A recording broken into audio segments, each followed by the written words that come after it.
Good evening, everybody. Welcome to another episode of Fire Up. And I am so fired up. Look at the full room I got tonight. I got all these fine gentlemen joining me. Oh, I'm in heaven, guys. I was looking for a fine gentleman. No, good evening, gent and lady. Good evening. All What's right. Hello, Eddie. Good to see you. So are you guys getting to work the game or what? No. I meant to ask you backstage, but I didn't get a chance to. We did not get credentialed for the game. We get week of, so we can go to all the other events. We just didn't get into the game, but we're still trying to work our angles to see if we can possibly swing it somehow.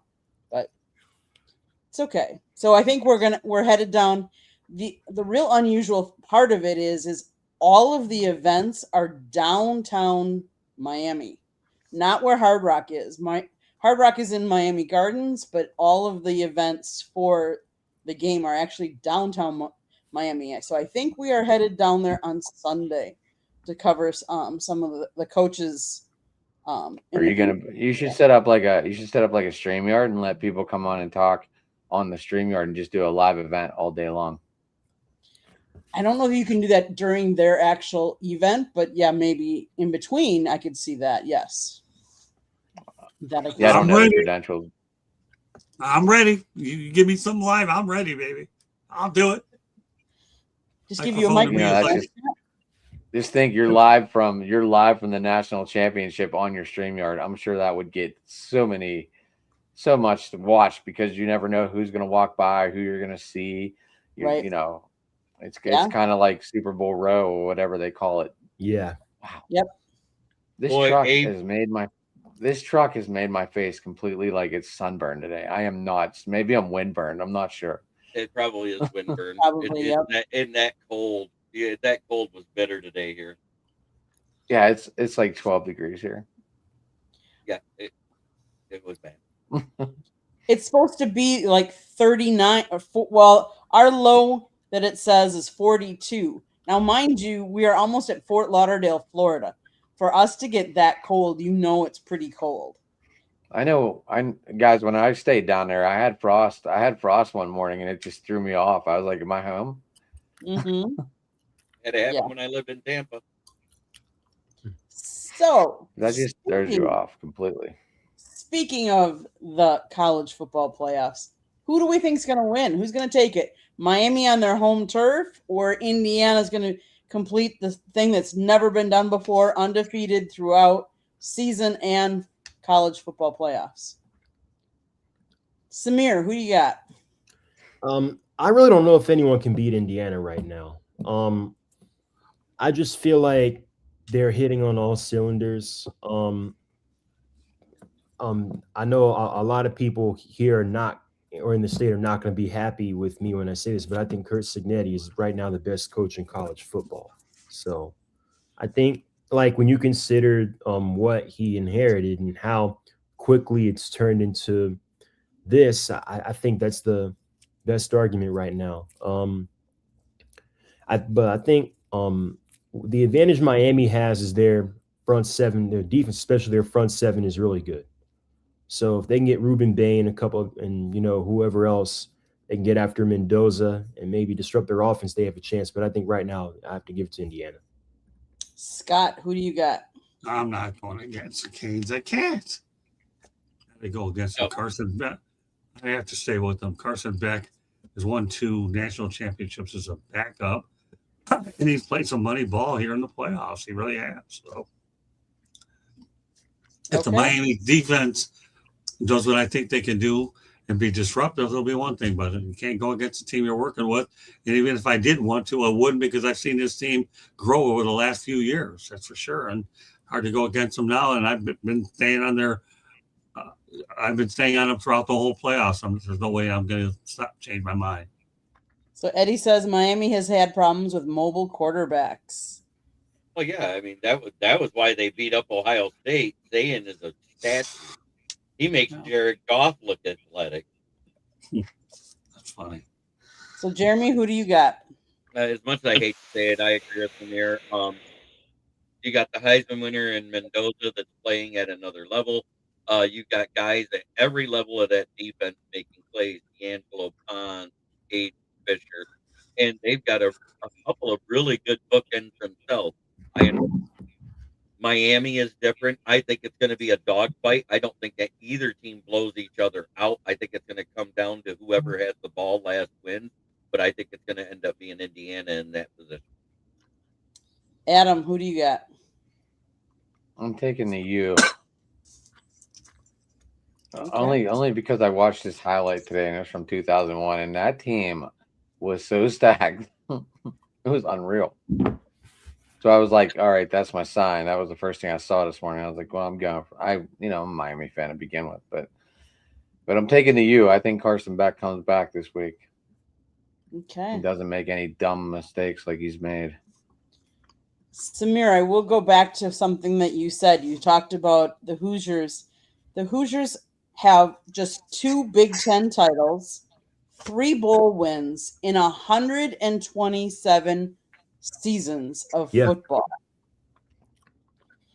Cignetti became the 23rd head coach in the program history 2 years ago.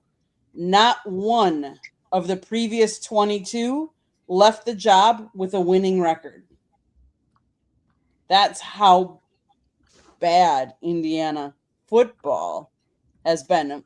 We've talked about it numerous times how Indiana was a basketball school. Bobby Knight, all the teams. So it'll be Bobby interesting. Knight throwing the chair across the floor. Well, keep in mind too that Lee Corso of Game Day coached there for a period of time as well, and Jerry Gennaro I think did as well. So a couple of credible coaches. Just tough to win there. Cignetti's getting a statue. Corso didn't do that badly when he was there, but yeah, there's no question that Cignetti's in a class by himself. So it'll be interesting. And Miami stands in the way of the first perfect season in the 12-team playoff era, a first national championship for Indiana, and perhaps the most unbelievable turnaround in the history of college sports. It already is, in my opinion. Just the fact that they're there the second year under Cignetti is huge. It's unheard of, pretty much.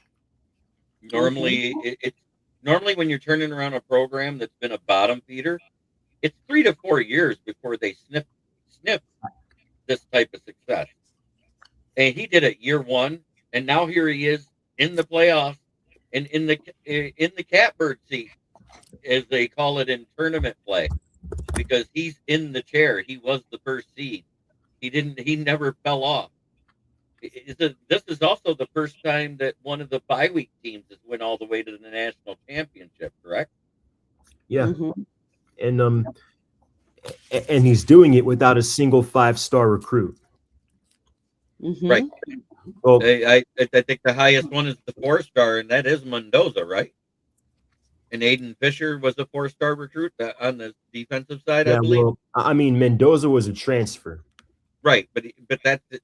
And he was just a 4-star recruit himself as a transfer, is what I was getting at. Yeah. Well, keep in mind, Miami has a chance to be the first team ever to win the national championship in its home stadium. That's number 1. But number 2, however, let's go back into history books a little, because I covered this university back in the early 80s when Howard Schnellenberger was there. The Miami Hurricanes won the national championship in the Orange Bowl when they defeated the Nebraska Cornhuskers. A lot had to go right for them to do that, but that's when they actually, in the 82 Orange Bowl, I remember Bernie Kosar and company. It was an unbelievable season. We lost to the Florida Gators early that year. The only blemish we had, won them all, and then ended up beating Nebraska, which we were big time underdog. But Tom Osborne elected to go for 2 instead of the tie, and Miami came away with the win. So they could win another championship in South Florida by virtue of the Orange Bowl. But again, this time it's more noted with the college football playoff and so forth to be able to come away with that. Just thought I'd throw a little trivia at you. But that was a great. Coach Howard Schnellenberger to me has always been like a father figure and a mentor for me. And rest in peace, Coach Schnellenberg. I love you. You've meant a lot to me and taught me a lot. No, thank you. Of course. So we're torn. So it looks like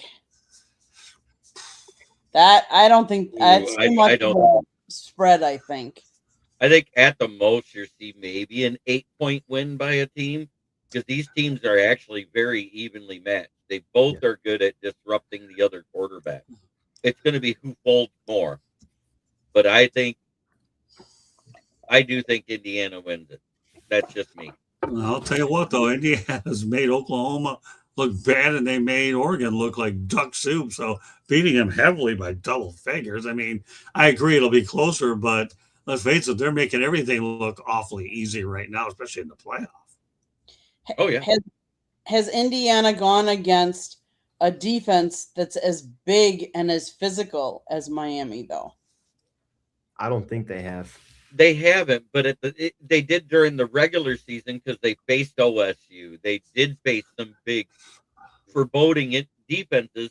And granted, it was a low-scoring affair. They still came out on top. And that's mostly because Sayan started throwing out picks like Halloween candy, and he was on his back. When you're throwing at the sky, you don't know who you're throwing to.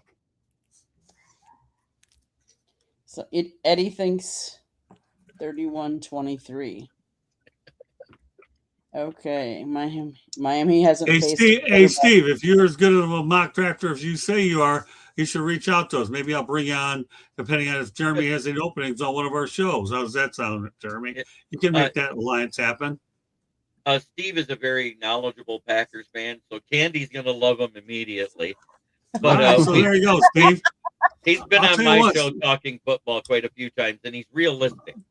And all right, so we'll bring him on, Steve. I'll contact Candy and Jeremy. I'll find a place to put you. I got a good football inventory, I'm gonna tell you. And don't worry, Adam, I'm waiting to get you on one of these shows, brother. I tell you one thing, I'm building a depth chart that is a really good one, and with all the group in here, it's good to be able to come in this show once in a blue moon.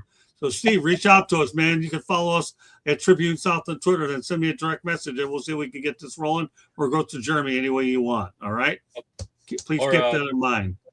Steve, write to me, and I will forward your information. If you've got a Gmail, Smoking Jeremy B at Gmail. We'll work them in the rotation. Always looking for good talent out there. I found Jeremy out of a company that's defunct, and we turned him into a journalist. It's not the worst thing that was in my book.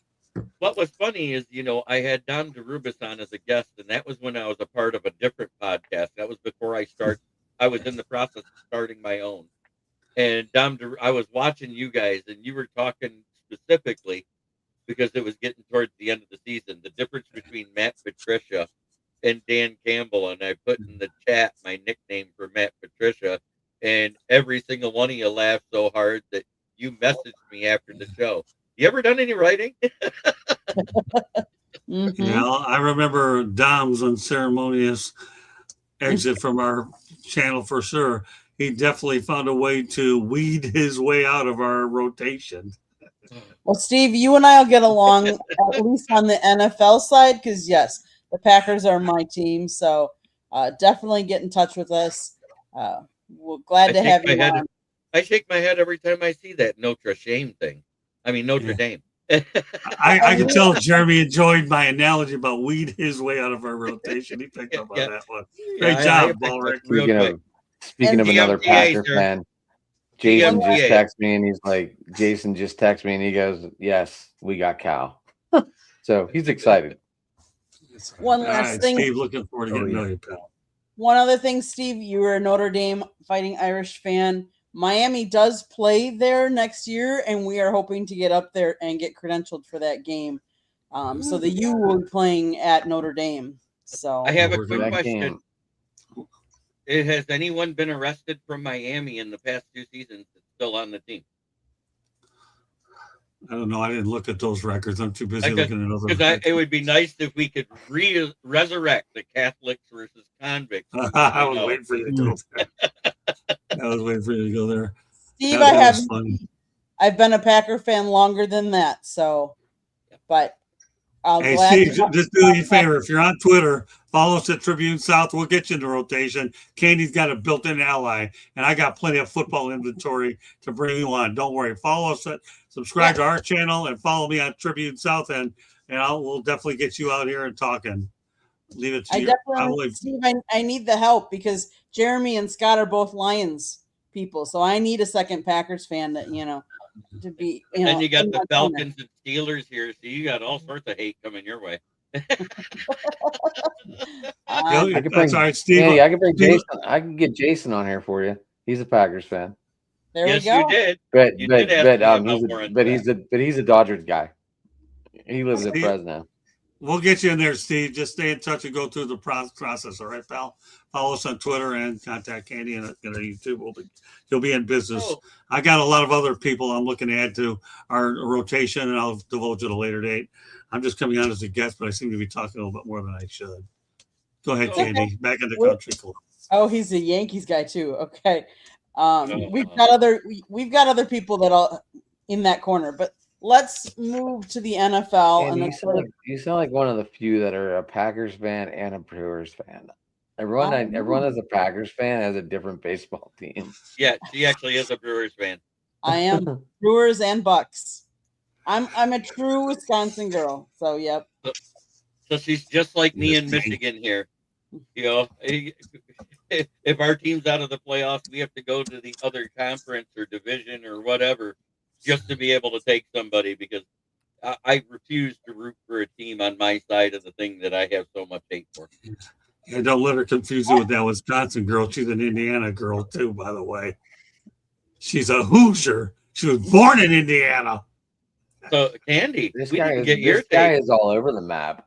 Who are you taking between He is all over the map. There we go, Candy. Who are you taking between Miami and Indiana? Oh, there you go. That one's tough. You hate me right now because I put you on the spot. And the Canadians fan. This guy is wild. He's all over the place. He is all over the map. Packers, Yankees, Lakers, Montreal, all over the place. I love it.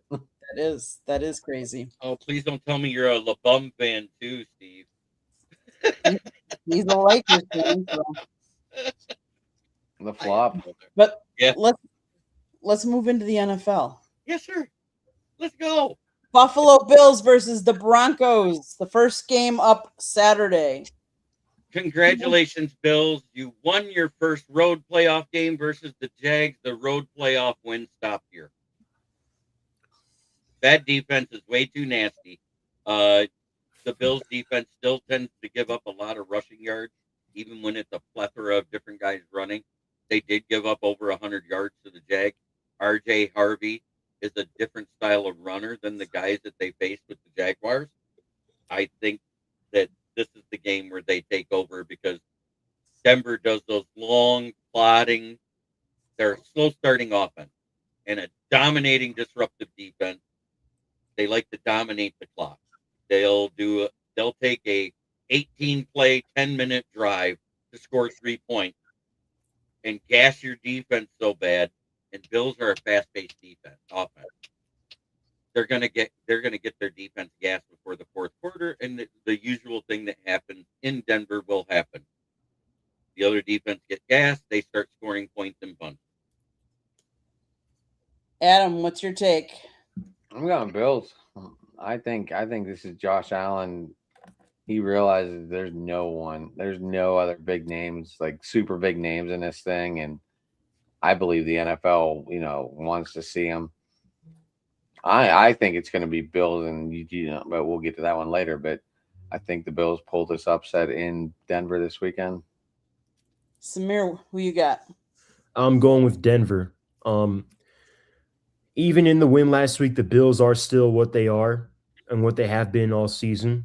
They can't stop the run. Their offense is basically Josh Allen and James Cook playing hero ball. They don't really have any major threats on the outside. What else? And then again, Denver, at that stadium, that defense is as you mentioned, Jeremy, just too nasty. And I think also more significantly, I think Sean Payton is going to outcoach Sean McDermott. So I'll take Denver in this one. Scott. You know what? It is hard to go against the Denver Broncos, even though I think Buffalo's a 1-point favorite, aren't they? I understand. I have to go with the Broncos too. If no other reason, the altitude is going to play a factor into this football game. I really do. I mean, everybody. Adam's right, 100%. Josh Allen doesn't have any superstar quarterback getting in his way, and again, Jacksonville, did beat Denver in Denver, so that's another reason why I'm going with. Even though that's the case, I still, for some crazy reason or another, I have to go with the Broncos anyways. The altitude's going to play a bigger role than most people think. I love how people say they don't trust the quarterback that hasn't been here before. Right. Whereas Josh Allen has been here before. And let's face it, if he's been on the road, he's lost to Baltimore with Tyler Huntley playing because Lamar Jackson was hurt. Right. Well, the one thing I will say is we have seen more parity in the league this year, and you really don't know because any given team, because who would have thought at this point in the season we would have no Patrick Mahomes, no KC, no Philadelphia Eagles, none of those teams that we thought might be there, and they're not. So I didn't plan on Patrick Mahomes being there. You asked Adam; he was there when I did that show. I thought that they were the third best team in that division, and guess what? They were the third best team in that division. Did I expect them to only have 6 wins? No. Mm-hmm. Okay, the other game I had Denver being number one in our preseason schedule release whenever we did it. I had Denver being number one. Mm-hmm. I did not have Kansas City being out of the playoffs, though. I had the Chiefs being number one again, but I had it like a lot closer than it has been before, like maybe coming down to the last week of the season or something like that. Okay, so the second game on Saturday is 49ers travel to the who do I have? Yeah. I love how you try to skip yourself there, Miss Candy. I be the full host and just skipping your own thoughts. I like it. I think Buffalo's gonna go into Denver. I think they have something to prove. Like we have said, Josh Allen doesn't have the quarterbacks that have been his nemesis before still left in there. So, and Denver can be inconsistent at times. So they have a coach that's been there before, but they have a lot of inexperience at this stage of the game as well. So I just think Buffalo's going to go in and take care of business. But we'll see. I mean, hopefully my boss isn't listening to this because my boss is a Denver Broncos fan. And you're going to get you're going to get a pay cut. What's her name? I'll share it. Yes. Yeah. Okay. So the second game, back to that. 49ers travel to Seattle. I'm going to go. So I'm going to go with the 49ers. Notably, Sam Darnold is going to be playing with an oblique injury. San Francisco has already won in Seattle. They won their week 1, and they were relatively healthy in that game. I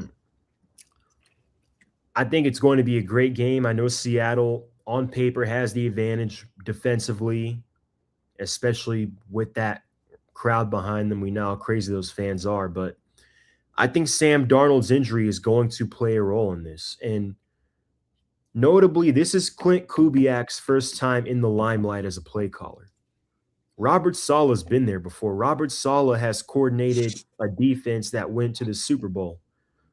He even called plays in New York, even though he, didn't win anything there. But still, he's been on the big stage before. So I think his experience there is going to come in handy over the more inexperienced play caller in Clint Kubiak. I know Clint Kubiak was the offensive coordinator for Kirk Cousins in Minnesota many years ago, and Mike Zimmer was the head coach. And I think they made the playoffs once there, and that year they beat New Orleans in New Orleans and then lost to San Francisco against Robert Saleh. So Robert Saleh has coached against – no, I think I'm wrong. I'm wrong in that. That was Kevin Stefanski, never mind. But still, bottom line is this having been Clint Kubiak's first time calling a game in the postseason, I have to give Robert Saleh the edge because of his experience. Jeremy, what's your Seattle's healthy. They just got their starting right tackle back, Charles Cross, after missing the last 3 weeks of the season. And he had a week of rest before he even had to practice because they didn't know who they were game planning against. All they did was walk through. So that's a big key because the right side of that offensive line was not making holes for the running game. They were able to run on one side and not the other. Now that Charles Cross is back, you're going to see them be more balanced and use both sides of the offensive line in the run game. And I think that's why they win, because San Francisco was the absolute worst team at creating pressure all season. They were 31st in pressures and 32nd in sacks. And for that reason, I think they're going to be able to keep Sam Darnold upright. If they can't, if the pressure does get to Darnold, that's the only way he folds. So right now, I got Seattle winning probably like a 24-17 game. Scott? I got to go Seattle as well. I mean, I realized that Saleh had their number the last time they faced each other, but let's not kid ourselves. You know, a team, he has so much familiarity between these two division rivals that they know each other's tendencies. They really, really do. But Saleh will be a head coach probably by next week if he gets knocked out. His name is being floated all over the place. It just depends on where he wants to go. But I don't know, for some reason, my gut feeling says Seattle. I don't know why. Just they have the weapons offensively, and I think that Darnold has something to prove since he was knocked out by the Lions a year ago as well. He wants to prove he can win in big games. And, you know, there's nothing like a quarterback that has a chip on their shoulder that wants to win in big games, like we talked about with Josh Allen earlier, even though I went the Broncos route. But these quarterbacks have chips on their shoulders is what they really have. And you don't need a whole lot of motivation when you have that. There is one more thing, Samir. You forget that they just, in week 18, they went to San Francisco and smacked them all over the mouth. Yep, they did. But I think the outcome of this one is going to be different. Okay. That's my gut. Your thoughts? I like San Francisco. I think we're going to finally see again the Sam Darnold in primetime where he just flops. It's bound to happen. He's played two primetime games and did really good, but this time everyone's watching him, and I just feel that we're gonna get the flop Darnold.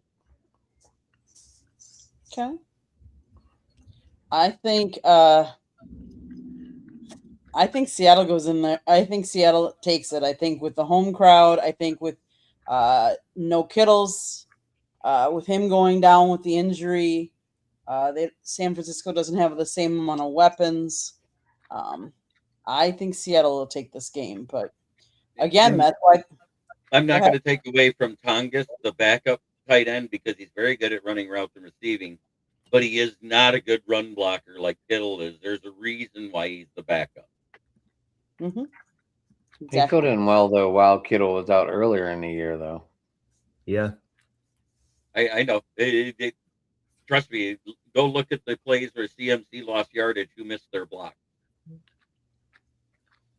Okay, there's two more on Sunday. The first game is Texans go over to the Patriots. Scott, we'll start with you this time. Who do you have in this game? No, I'm going to Patriots. I really am. For some reason or another, Mike Vrabel's done an incredible job with that franchise second time around, with a franchise that he's really brought together in such a short period of time. Drake May is certainly doing some incredible things with Josh McDaniels as their offensive coordinator. There's some magic going on, and I hear that Vrabel goes ahead and gives everybody high fives getting off the plane. The morale in that locker room is just unbelievable. When you have players that'll run through a wall to play for a coach, that speaks volumes. And Robert Kraft bringing back Vrabel, to me, maybe that is considered the new Patriot way without Bill Belichick, because Mike Vrabel, when Tennessee let him go, they haven't been the same since. And New England pounced on this guy. Look what they've done. So I'm going to go the Patriots. I really am. Samir, who you got in this one? It's tough because CJ Stroud last few years has been injured, and he's been at times mediocre, especially on the road against better defenses. But I think the way the Texans defense is playing, everyone talks about the way Denver's is playing. Houston's has been right up there since they started 0-3, started 2-4, and they've just been elite ever since.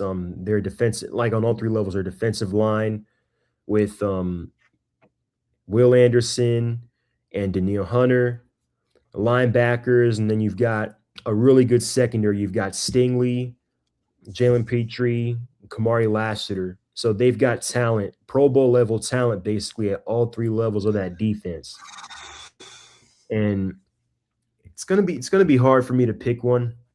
It's gonna be hard for me to pick this one, but I think I picked Houston before the game. I think I'm gonna stick with it mainly because of their defense, and I think CJ Stroud, kind of like what he did in the second half at Pittsburgh, will do just enough to not lose the game.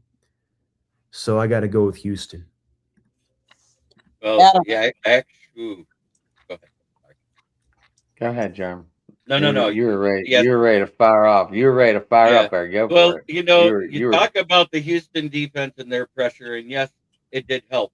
But don't forget that Houston defense had to score 14 points for them to beat Pittsburgh, Right. not the offense. The CJ Stroud was giving the game away. Pittsburgh had the lead. They threw 2 picks. They scored off of those 2 picks. We never had the lead. It looked like you guys had the lead at one. Yeah. No, that's right. Like Houston was in control of the whole game. Right. But he could have gave the game away, is what I'm saying. Those are momentum shifters. Patriots defense and offense is more opportunistic in those situations. Mm-hmm. Plus, their offensive line is 10 times better than Pittsburgh Steelers. Yeah. Well, again, my thing is, and it's ironic because you have Josh McDaniels, a Hall of Fame level play caller. You have Mike Vrabel, who's been a coach of the year before. He's won in both stops. You have you've got guys like Diggs who have been on playoff runs. But the thing is, and yeah, Drake May won his first playoff game. Played well, I thought. Did enough to win. But he, at the end of the day, he's inexperienced. So, yeah, they're at home. But at the end of the day, it's 23? It's only his second playoff game. When they get pressure and they get in his face, how's he going to respond? Like he did all year. Oh, we'll see. Adam, your thoughts? Well, we saw a fluke in their defense. If you run slants on his defense, they have trouble covering it.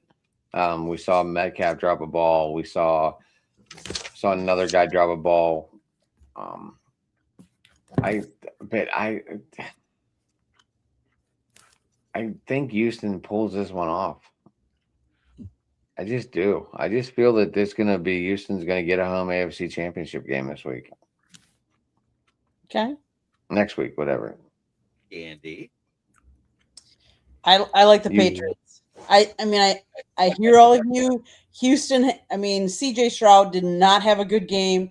I saw the stats. If you look at his stats compared to Jordan Love stats, and don't get me started. I know Jordan Love wasn't the reason why we lost that game, but Jordan Love threw how many touchdowns? CJ Stroud didn't.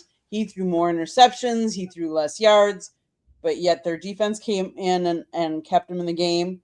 I do think Vrabel has his Patriots playing at a high level. I see the Patriots taking this one. Last game, the Rams travel to visit the Chicago Bears.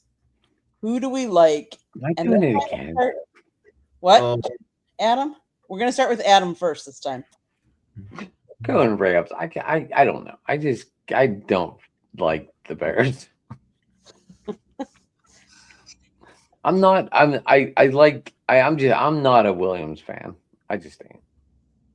Okay. Nothing against the guy. I don't know. So you I didn't think like him Matthew coming out of Stafford's going college. to beat the Bears?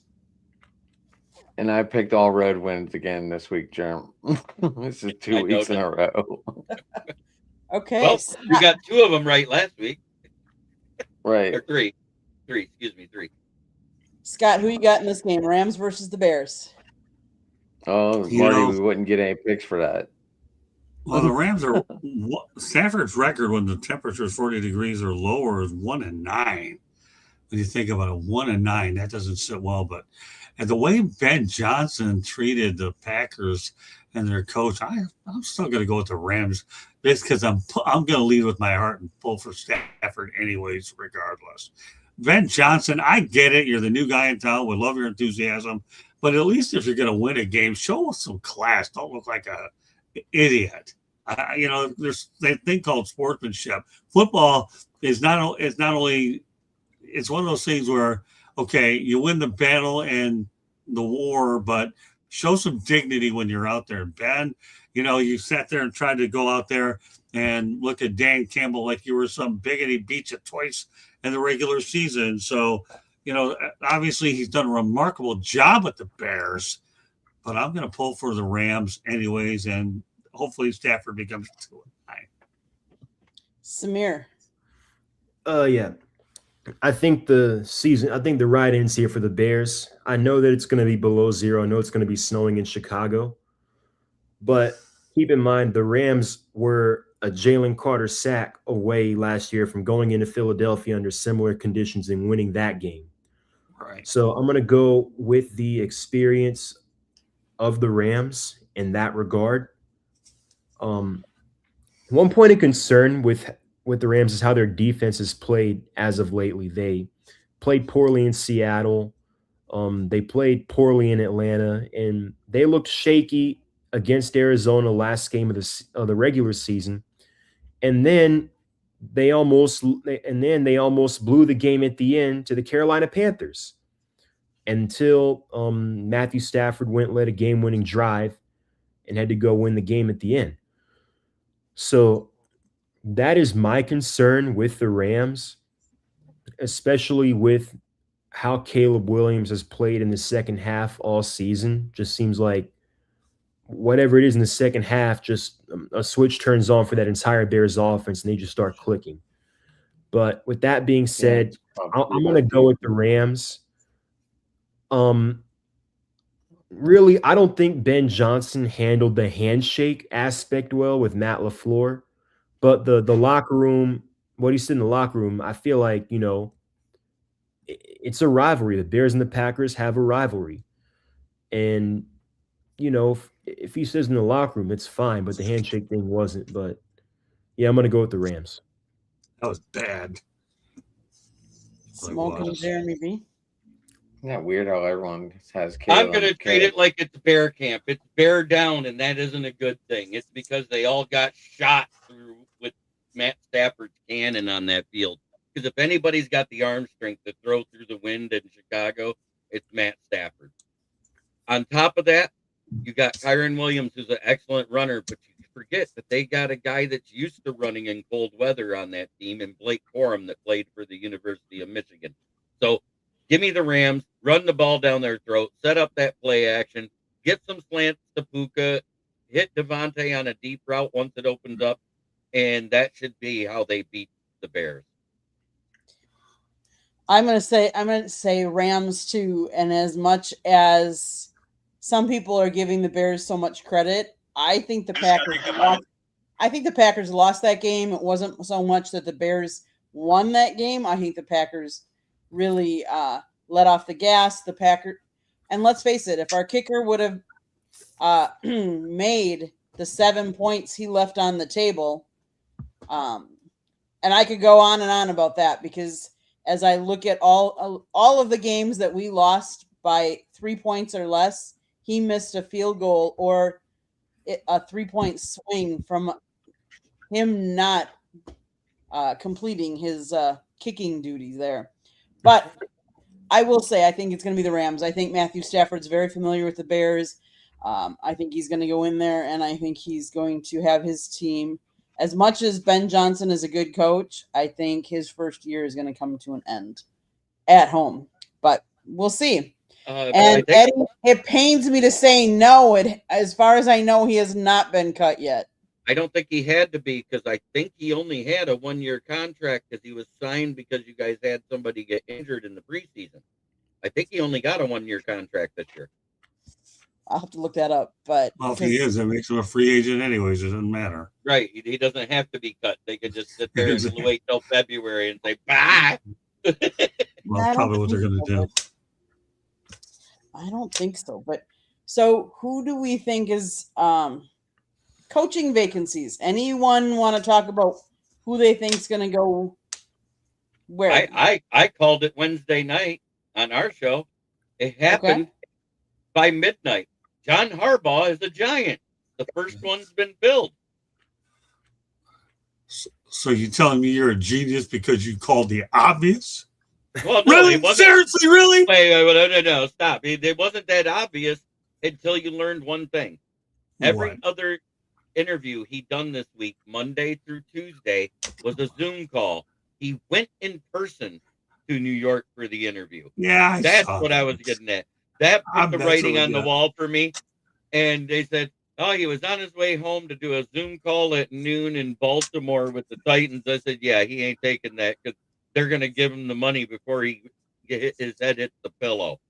Yeah, that's all right. Tom Coughlin endorsed him, and he knew he was going there to New York to win in the Big Apple, and didn't have to face his brother during the regular season too often as he did when they were in the same conference. But as far as I'm concerned, you want me to answer that question? Mike McCarthy's going to the Tennessee Titans.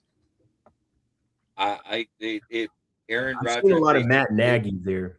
If Aaron Rodgers does resign shortly with the Steelers, don't be surprised if Mike McCarthy goes to the Steelers. Really? That's all I'm going to say. That is intriguing. I will give you that much, Paul Rick. I think first off, Freeman leaves Notre Dame. I think first off, Jesse Minter's going to go to the Ravens. There's a connection there. He was on John Harbaugh's coaching staff. Then he was Jim Harbaugh's defensive coordinator. The Ravens' identity has always been their defense for the most part. And I think he's arguably, between him and Chris Shula, the best defensive coordinator on the market for head coach. So I think he's going to go to Baltimore. Eddie, Atlanta should hire Stefanski. No. Why? Look, I know the situation in Cleveland is not ideal. It's one of the organizations that's probably a lot more dysfunctional than Atlanta has been the last decade. But I just can't ignore the fact that you are what your record says you are at the end of the day. And the fact is, Kevin Stefanski is 8-26 the last 2 years. He has, and although it hasn't been his fault because the trade for Deshaun Watson has completely killed their draft capital, screwed their cap, and he had 7 starting quarterbacks for the roster. He had 7 starting quarterbacks, I think, the last 2 years, 13 total in his time in Cleveland, and the results were not any different. And ultimately, I have to look at the coaching. So personally, I want Clint Kubiak. I know a lot of Falcons fans don't want another young first-time coordinator. I want Clint Kubiak.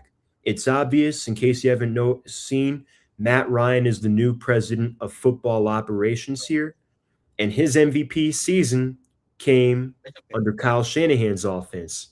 Clint Kubiak comes from the Shanahan tree. Ultimately, I feel like that is the best fit for Atlanta. Jack Wagons is actually a compliment. And by the way, Samir, what you do say does make a lot of sense. But I'm going back to this. Paul Rick, I'm intrigued by McCarthy going to Steelers, but I still say he's going to the Titans. But intrigued. You got me there. You did make me think. Yeah. Well, because like I said, if Rodgers re-signs with the Steelers, he loved Mike McCarthy. He loved Mike McCarthy because this is a down year to be in the middle of the pack, needing a franchise quarterback in the draft. This is a down year. Yeah. Because no one's- out of the three This should first be the round year to quar- trade Mike Tomlin. Then this will be the year to give up that pick if they're saying there's no one really that good. There's there so is many teams yeah. need linemen, and that this is going to be a heavy lineman draft.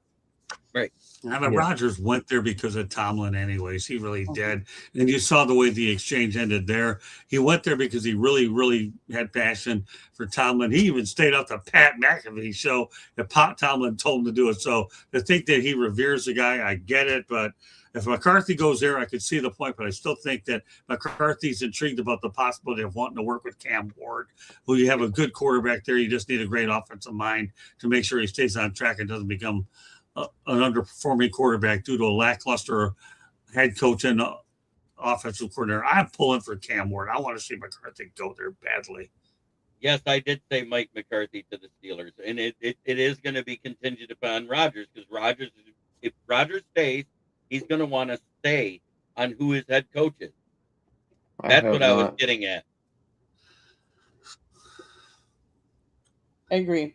Just to cycle back to McManus, Green Bay placed an out in his contract for 2026, which they will likely exercise. According to Sport Track, the Packers would take on a $3.33 million dead cap, which isn't horrible in the grand scheme of things. McManus is also due a $1 million roster bonus for 2026 that goes into effect on the third day of the new league year. So It's March 15th. I'm with you, Yenzer. I'm with you. So please no Rodgers and for some reason, I think the Raiders are going to Raider again. They're going to get some fossil of a coach. If McCarthy doesn't go to the Steelers, that's where McCarthy goes. Because McCarthy is a fossilized type of coach. He does not do the innovative thing. He has a predictable offense. That's why they couldn't win a playoff game with him. I Yeah, think I'm if baffled. McCarthy were to go there, I think having a veteran coach like that, even though his offense isn't, one of the new modern innovative offenses, I think it would help with, we have Mendoza, you have Bowers, you have Jency. It would help with Mendoza's development and the pieces they have over there, I think. At least. Nick, the answer to your question is 7:30 on Monday night. Yep, 7:30 pregame show, 8:05 kickoff. See, I'm baffled by the Raiders opening. Who'd really want that job? I think they'd be. I mean, better I off- realize Mendoza would be the intrigue, but that's a job. How many coaches have they gone through the last several years? A lot. A lot. I have a solution for the Raiders that makes way more sense. The does Jets anyone need a think quarterback Mendoza- even worse than the Raiders. Trade back with the Jets, get 2 first-round picks this year, fix your O-line, and draft your quarterback next year. Yeah, I was gonna but say, does anyone think about that is- Mendoza cancels and stays back, or can he if he doesn't want to go to the Raiders? Here, I'll nominate Dave Doran of North Carolina State to go there. They deserve each other. And, yeah, but Everybody, the only Look at thing about- everybody. everybody that knows me will understand why I'm being sarcastic about it. Yeah, right, I know. Jeremy? I know. Yeah, I do. But what's Yeah, funny okay. about it is Dante Moore was supposed to be the second best quarterback in the draft. Who's the second team that needs a quarterback in the draft in the top 5? The New York Jets. What did he say? I'm going back to college, even though Dominic Raiola's kid transferred to Oregon. Right. Yeah. But the thing about trading back when you need a quarterback is that it's never guaranteed that the quarterback class the year after is going to be as good as it is on paper now. Everyone talked about how good this year's class is going to be with, Lenore Sellers, Arch Manning, Dante Moore, and then of course Mendoza. But, 3 of those guys went back to school. Right. And now you only have 1. And then possibly Trinidad Chambliss in the second round. So And I feel like when Simpson you is have the a other one, chance, right? yeah, when you have a Do you chance, feel Chase Hamlin's going to fall back to me? huh? You think so? You think Chase is going to be like a third round? You think he's going to fall that far? Shameless, Who's- yeah. The Ole Miss guy. I think I would take him in the second round. I would take him in Yeah. the second round, but I thought Arch turned his season around pretty good. But he I feel like still has decision-making problems. He still has things to work on. So that's why he's staying in school. But after watching him in that opening game against Ohio State, I feel Archie turned it around a lot. yeah, I mean the thing about that is whenever you have a chance to get a franchise quarterback, I feel like you have to do it. Right. Because for the reasons I stated. And again, what if hypothetically you end up winning more, you end up winning 6 games next year? So now you're out of that top 8 or possibly. So now, depending on the draft situation, and let's say you're picking 8th overall and there are 3 or 4 teams ahead of you that need a quarterback. I That's why understand I that. feel like when you have a chance to get him, you get him now. Jets has so many picks. Hendon Hooker is there. Imagine he's the starter and they draft a QB next year if they want, because they still have 2 picks in the first round. Yeah, but you know what, Jeremy? That is the risk you take by trading back. You're absolutely right. It is. Jeremy, I'm going to tell you one thing about Hendon Hooker with the Jets, though. And people may not realize this. That's an intriguing place for him to go. I mean, Aaron Glenn is familiar with He's the already guy. there. Well, right. Right. That's what I mean. Precisely my And- point. Thank you. And his former passing game coordinator, when he would look okay during the preseason, is there, and Tanner Engstrom is OC. Right. That's precisely my point, Jeremy. So that's actually a decent spot for him. It really, really is. I mean, whether he contributes or not is another story, but you never know. I've seen crazier things happen where some guys take a few years to develop in the right system, but he's got everything to gain, nothing to lose. Justin Fields is gone. So whatever you do with Hooker out there, more power to him. Fields isn't gone. They signed him to a 3-year contract. Yeah, but I think they're letting him go. But here's the funny thing about Fields, and I'm going to say this one time, and I've repeated it many times in front of Adam, and I never got to say it here. Everybody on this panel has more net passing yards than Justin Fields had in week 4 of the NFL because he had -10. That's funny. It's awful. Awful. Mhm. Although, you know, Ty Simpson's an interesting name being floated out there. I give the guy credit for coming out from Alabama. You know what? He's a name to watch. I don't think Hendon Hooker had the chance to really develop into this playbook. If you remember right, he didn't get to practice with the team at all his rookie year.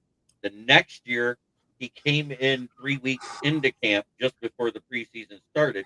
He did okay in the preseason. He wasn't great, but he wasn't terrible. And then we signed Teddy Bridgewater to be a backup. Right. And when we had garbage time, the only game he got to come in was the game when Aiden Hutchinson hurt himself because we didn't have Bridgewater yet because Bridgewater was still coaching high school. Jeremy, are they really bringing in Arthur Smith? They are. We requested an interview with him. I think it's just a due diligence thing. It's kind of like what's going on with Mel McDaniel. I think he wants to be a head coach still, and he's judging to see what the interest is by taking all these interviews. But in all actuality, he's going to end up deciding between Bucks and Detroit on who he wants to be the OC for. Yeah, he doesn't want to be part of a bad head coaching situation. Otherwise, that sets you back. So I agree. It'll be. I think you're right, Jeremy. I think that comes down to Tampa Bay and Detroit. I'm sorry, Adam, if I interrupted you. I was going to say, if they sign Montgomery, I think it'd be a good place for Arthur Smith to be because he loves running backs. And we saw it a lot of screen passes, a lot of junk passes, a lot of Todd Haley crap. And like I said, I think it's more of a due diligence thing. My order, and I'm going to give it right now, and I'm going to throw one in the monkey wrench that hasn't been called for an interview yet just because of what he said on the Pat McAfee show. Number 1, I want Mike McDaniel. I want him. Number 2, Mike Kafka. Now everybody can poo-poo on the fact that he was with the Giants, but everybody forgets he was the OC of a Super Bowl winning team actually calling plays because they had a defensive head coach. Number 3, and Lions fans are going to hate me for saying it, Dan Orlovsky. Because the production assistant for Pat McAfee suggested Dan Orlovsky become the OC in Detroit. And so Pat McAfee said, well, I have his number because we're a part of ESPN now. So he calls Dan Orlovsky and asks him, he goes, I love Detroit. I love the Detroit organization. I would love to be the offensive coordinator for Jared Goff. Why? Yeah. Those who can't play become coaches and usually do pretty darn good at it. And this is the way for he could get his start as an offensive coordinator. Yeah, I read that. It intrigues me. I'll tell you why I'm out on Kingsbury. Kingsbury's a great OC, but if you go look at his track record, he's looking for a head coaching job.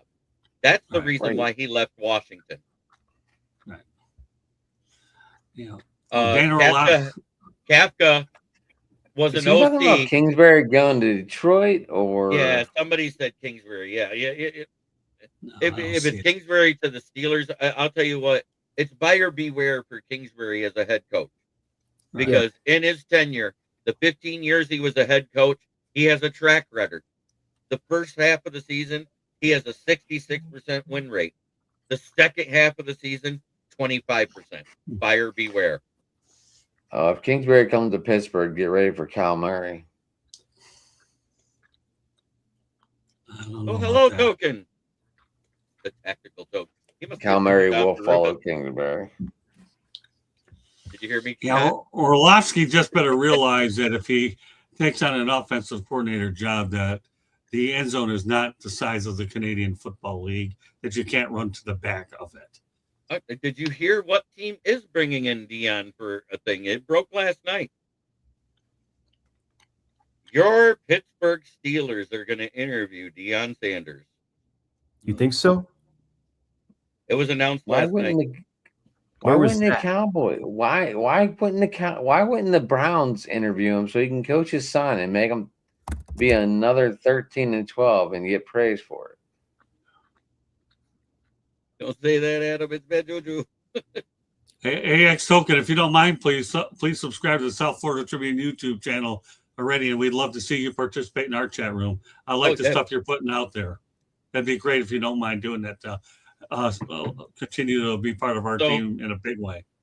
I don't know if you guys saw what happened on one of the reasons why Stefanski did not want Shedeur Sanders for the Browns and why he was trying to tell the GM not to draft him the entire draft. His grandfather is the reporter back when Shedeur's dad was a football and baseball player. He had played that morning playing football, and he was in the afternoon playoff game with the Reds, and Tim McCarver was the reporter. Tim McCarver goes up and says, please, why don't you stick to one sport during the season? If you're going to play football, don't play playoff baseball.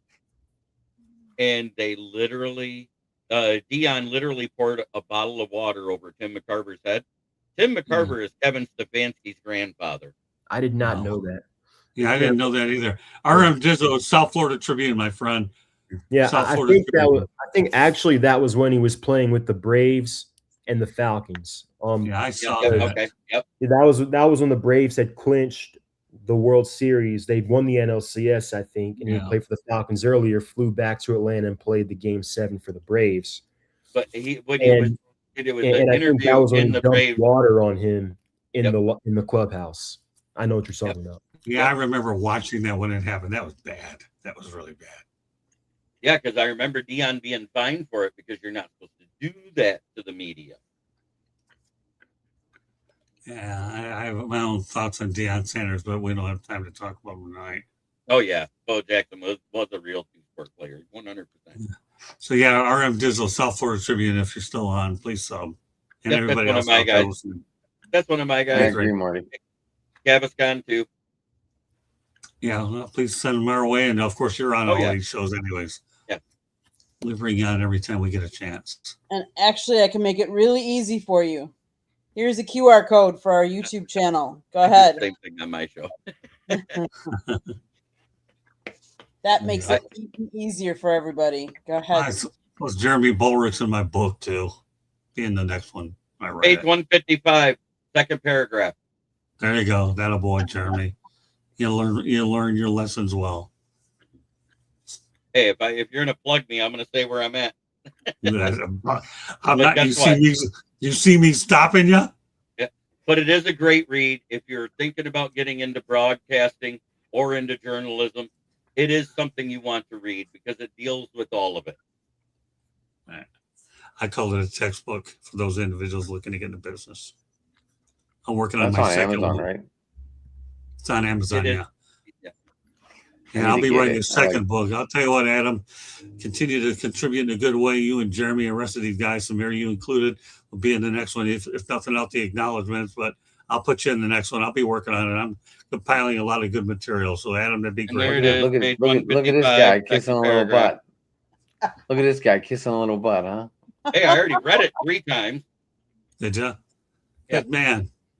That's my pro. Like I don't know. I read better on the Kindle than I do in the book because I notice like when I read a book, I read the whole way across. Like Which I one- forget to stop in the which- middle and go back down to the next line, and I'll be like, wait, I already read this. Which book site is it on? Was it Barnes and Noble? So Is it on Kindle? the book is available on Amazon, Barnes and Noble, Kindle, Google, and Apple Books. It is now available on audiobooks. So it's available on audio, which is Amazon and a bunch of other ones. It's slowly getting to all of them. It's not on Apple. It's not on audio Apple yet, but it's we put it out there and it's picked up by like 25 different places. Who was that narrator, anyways, that narrated the book?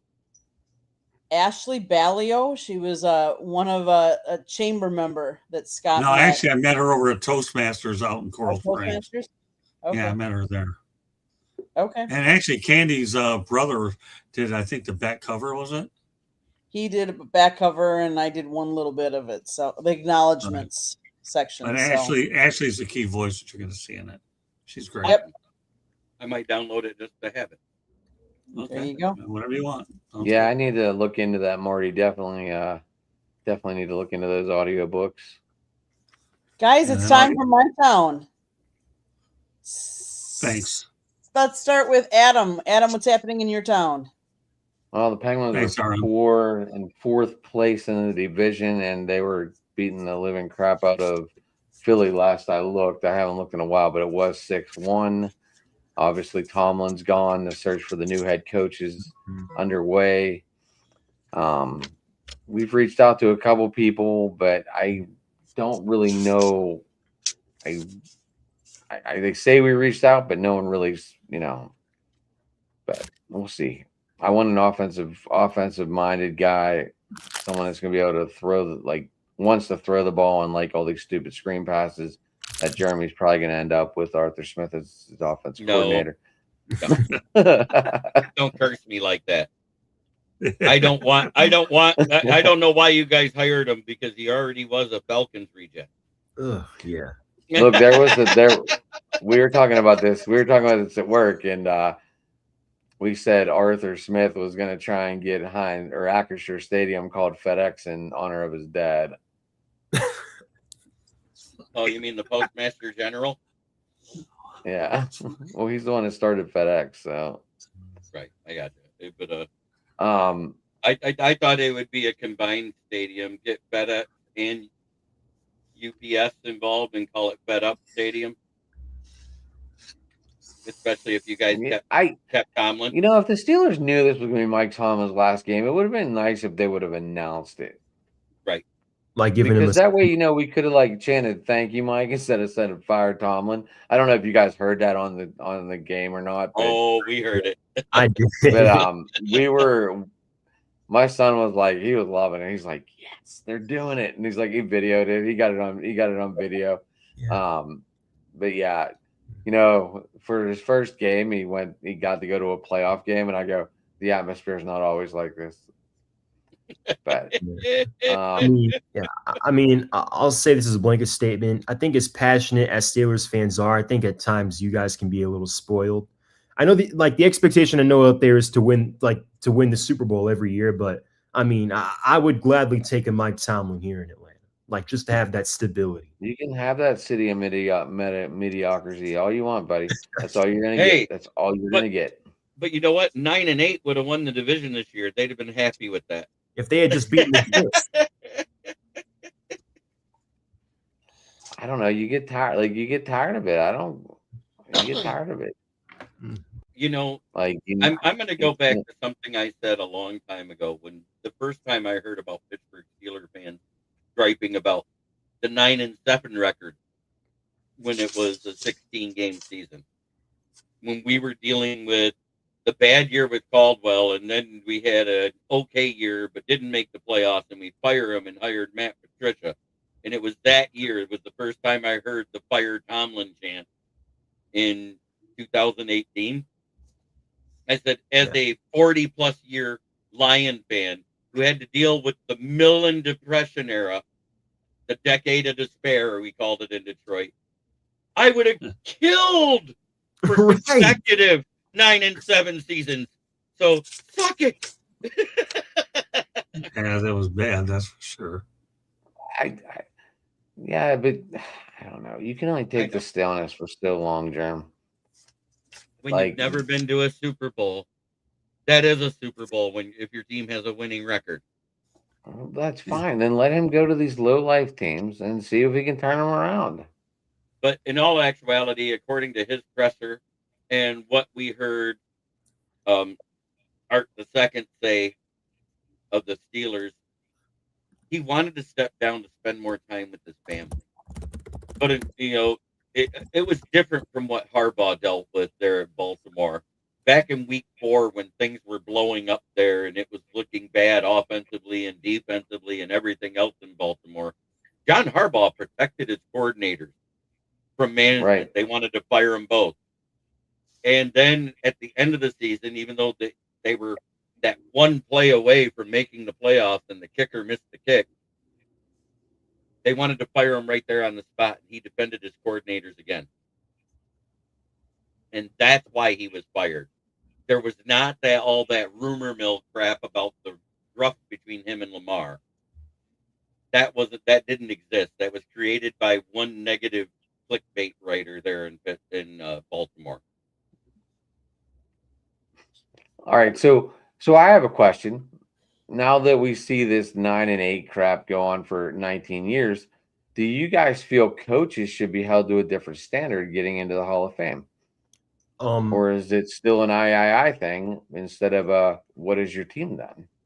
Yeah, well, I think and I think it was Rondé Barber might have been who recently said that he doesn't think Tomlin will coach again. I think the consensus is he'll take maybe a year off, do TV, and kind of what a Sean Payton did, and the team will get him in a trade in the next cycle. Rondé Barber is saying that he might not coach again. So if he ends up not coaching again, 19 winning seasons in the NFL is unheard of.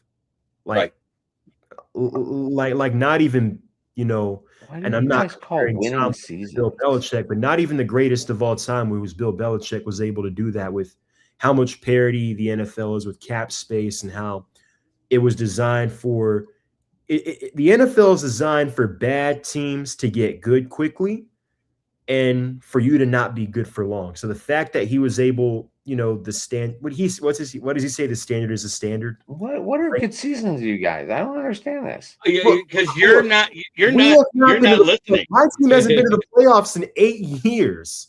Like, can we just have a winning record? Yeah, well, we're the city of champions, and we went to the city of mediocrity. It's ridiculous. But above 500 is considered a winning season by everybody in the NFL. No, winning in the playoffs is considered a winning season. Playing in late January and February is a winning season. Not being one and done. I don't care what you do in the regular season, guys. Look, we're all sitting at home for the Super Bowl. If you get to the playoffs, you have a chance. So you would be excited That's about 9-8? understandable. I mean, that's understandable because that's kind of been the same sentiment around, the Atlanta Braves since the 90s, where, yeah, I mean, we have all You these don't have to tell division me we were titles. the Pirates. We played you guys. Well, you know You what? don't tell me.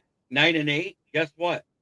Technically, 9-8 got because throw out the tie. It was a 9-8 record that got the Packers into the playoffs and a chance to beat the Bears. Mm-hmm. Yeah. You guys had a chance, and your team shit the bed. Everybody in our conference shit the had a bed. winning season. Almost been blown out in the last 9 playoff games. See, like that's understandable because to be fair, they haven't been competitive since. Like, when was the last playoff game you've been competitive in? I mean, but still, I mean, Who, like, the Steelers? yeah, it's been a while, right? Because Probably the AFC Championship game when we won to go to the Super Bowl and lose the Green Bay. I mean, because I feel like when you talk, Was like, that 11 about candy? context, I feel like Yeah. Tomlin has had 19 winning seasons. The Falcons and their entire We didn't win franchise anything. have had 17. One of them was a Super Bowl. Okay, we had 1 Super Bowl, 1 loss, and then Cowher's whole staff left, and that's when this whole thing turned downhill. No. You won a Super Bowl with Tomlin as the head coach, though, that year after. I understand that, but it was still all Cowher staff. Okay. Well, first of all, let me. I want to address this comment. We are sorry for the loss of your mother. I'm glad that you are watching sports podcasts to try and relieve some of your anxiety. You are welcome to come see ours. We do broadcast Monday, Tuesday, Wednesday, Thursday nights, and Saturday mornings. So you can watch sports on our channel. And I know, Jeremy, you do how many? And Adam, you do how many? So we're glad you're here, and we hope you stay and watch more. So Yeah, my channel had 2 shows tonight, and I didn't even. Well, I mean, they weren't my guys. They weren't my shows, but they were my guys. Yeah, did you know Ken and Dylan were doing a show tonight, Jeremy? I didn't. Yeah, I watched part of it. Well, I did once. I talked to Ken before the show, but I didn't even know they were going live. Oh, Ken's just wanting to drum the fact that his Bears are better than everybody thinks they are. People. But what classifies the coach as getting into the Hall of Fame? I mean, I think what you did, but I think you also have to consider who has Tomlin had at quarterback the past. So he's had a Ben Roethlisberger at the end of his career. His arm was shot after that elbow injury. In, what was it, 19? Yeah, 19. You had Mason Rudolph. You had Who Kenny got Pickett them into the Pickett. playoffs? you had Kenny Pickett. Oh, he never should have been drafted in the first round. No, that pick should have been Tyler Linderbaum, and I'm going to swear by it the rest of my life. And then you had 35-year-old Russell Wilson basically at the end of the road. Tomlin made sure he brought in. And then you had Justin Fields, who you have Justin Who Fields. was 4-2 when they took him out. Yeah, but he's not a starting quarterback in the NFL. He was 4-2 when they took him out. Yeah, right. He had a loss in his first game, won 4 straight, and a loss in his last game, and then Russell got healthy. And then you had 41-year-old Aaron Rodgers, who's had a torn Achilles 2 years ago and is a statue.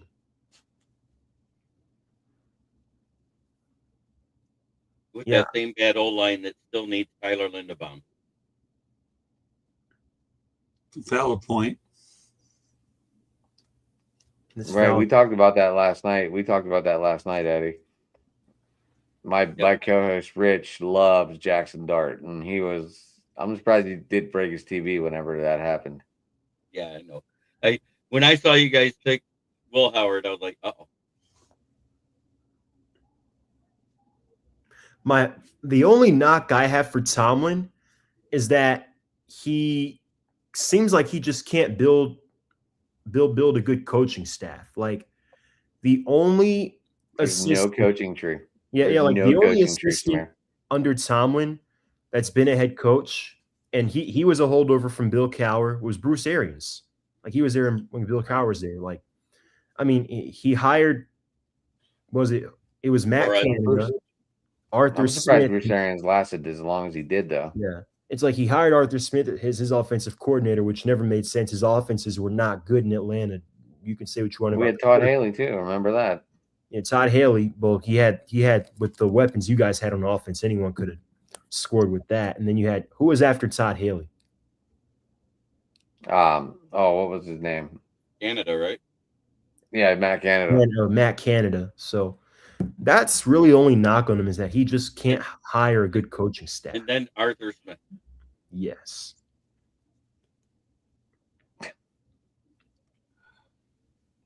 Yeah, we struggled. Eddie, there's no question he struggled in that department. That's for sure. And I mean, I look, think the biggest. he kept I think the biggest. Well, hold on, Jerry. I think the biggest mistake Pittsburgh let Bruce Arians go. That was a huge mistake because everybody saw what he did after he left Pittsburgh.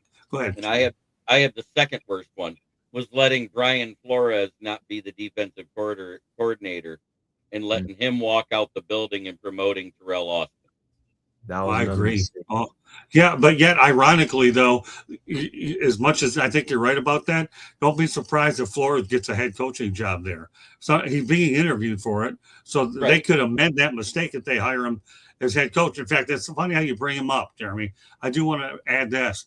Brian Flores' name is going to be one of the most intriguing names in this head coaching cycle. He's going to land somewhere. He will. I just don't know where. Will he swallow his pride and drop those court cases against the two NFL teams, the Giants and Dolphins, to be able to head coach? Because as long as you're on arbitration versus owners, which is a part of the shield, you cannot be a head coach in the NFL. Somehow, I think drop his case. Right. That's somehow, the same I think thing that with gets John worked. Gruden. Somehow, some way, I think that gets worked out. I think he wants to see how it plays out. If he gets hired, then at that point, because none of us have really heard a whole lot about that lawsuit, anyways.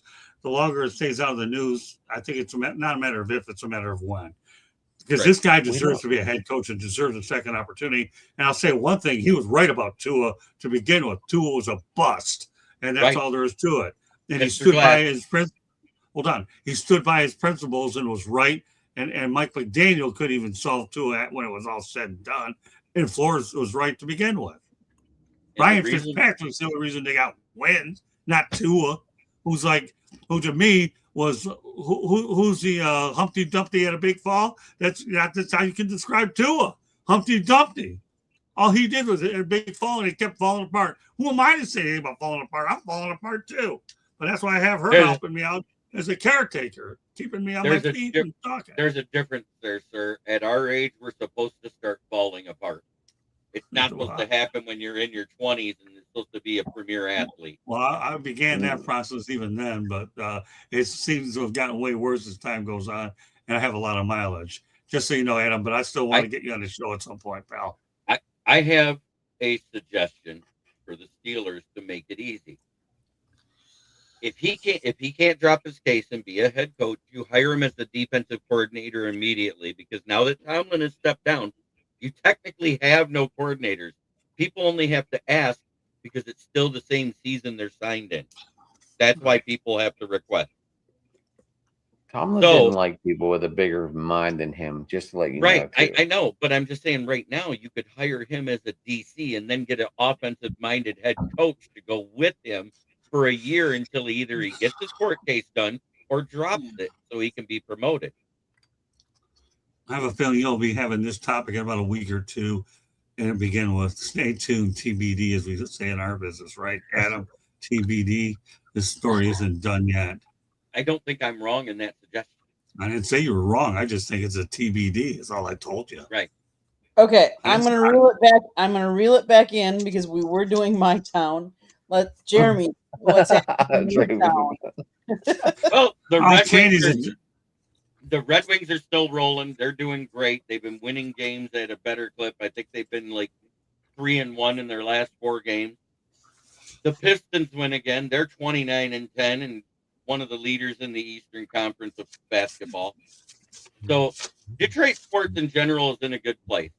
All we got to do is get an offensive coordinator and fix this O-line, and the Lions will be right back in the talk of being the best in the NFC North again. Samir, what's happening in your town? Yeah, so a lot has happened since my last time on the show. Obviously, Atlanta won 4 straight, but still they ended up cleaning house. Raheem Morris, Terry Fontenot, both gone. Terry Fontenot, not very surprising. Raheem Morris was kind of surprising. Thought it should have happened, but I thought after the 4-game win streak, they might have given him another year, but it kind of made sense to clean the whole house. And notably, Scott, you might have covered him since you've covered the NFL before. The longtime president, Rich McKay, is no longer the president of the Atlanta Falcons. Yeah, I heard about that. Matt Ryan. It's now Matt Ryan, and he's going to be leading the search for coach and general manager. Mm-hmm. For general manager, did you hear who one of your big coaching requests is? Yes, I did. Robert Salah. Yeah, that'll be an interesting one. I think we're going to interview him soon. But I think for the general manager, it seems like it's a done deal that it's going to be Ian Cunningham from the Bears. Matt Ryan and Ryan Poles were teammates at Boston College. Ian Cunningham's the assistant GM there. So it seems like they interviewed him for the president of football, but it seems like he's going to be the next general manager, barring any surprise. I have to read a little more on him, but he's from the Ozzie Newsome and Howie Roseman tree. So 2 very good Hall of Fame general managers we worked under. The Hawks are beating the Trailblazers right now by 2 at halftime. In case you didn't know, they did. It was the end of an era last week. They moved on from their franchise player, Trae Young, trading him for CJ McCollum and Corey Kispert. I even through all the trade rumors, I never thought it was something that would inevitably happen. I thought he would always retire in Atlanta, but it just don't work that way, I guess. And the Braves signed 5 international free agents. I think 1 pitcher, shortstop, and a couple outfielders.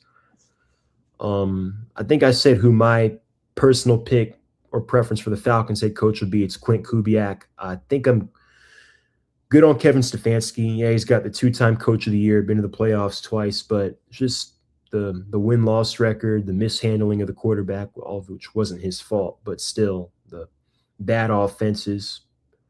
I just don't know if I can take another risk on. We can do another risk on another head coach with a losing record at his last stop. So, give me the new, fresh face. Give me Quint Kubiak, hopefully with Ian Cunningham. So we'll see what happens from there. That's it for my town. Yes, the Dodgers did get Kyle Tucker. Scott, what's happening in your town?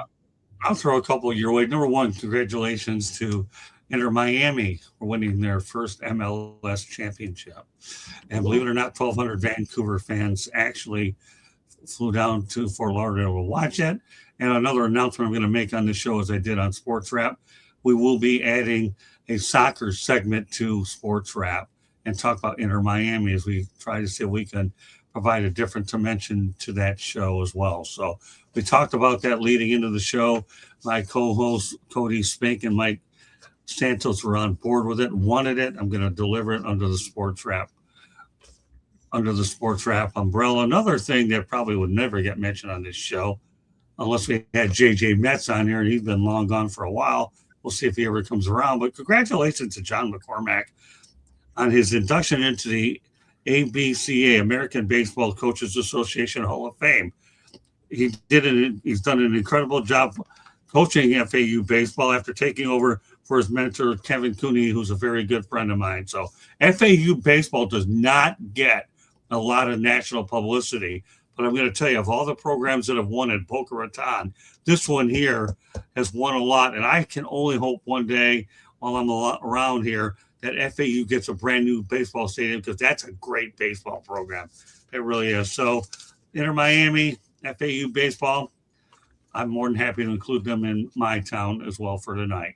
Great job by you guys. You guys are an incredible, entertaining group to watch. I enjoy Candy watching. I've enjoyed the banner runs. You know, you, Samir, and Adam, and Jeremy, and it's been kind of neat. I don't have to worry about losing my voice watching you pros at it. You guys do a pretty incredible job, and any of you are always welcome to come on our shows, the ones I host as well. You guys are all fantastic. So please remember that. Okay, go ahead, Ken.